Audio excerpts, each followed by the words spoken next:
Welcome to the Slop Farm. Enjoy the video. You start by selecting the right metal comb and prepping your hair now. Choose wide tooth for wet hair and fine tooth for dry styling. Make sure the comb is clean and fully dry to prevent rust.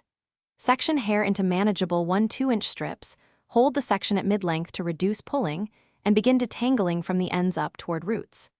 Move quickly, but gently so you don't create snags. This preserves strands and makes the next steps smoother and faster.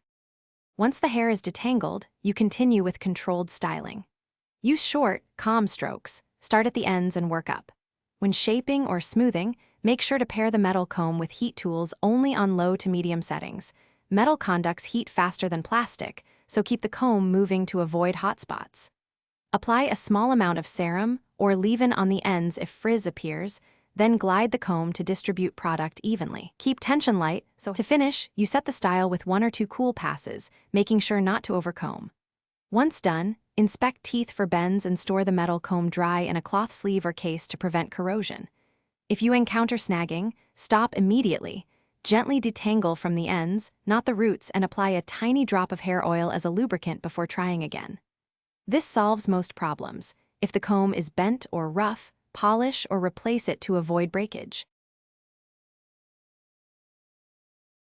Thanks for watching. Consider subscribing if we helped you today.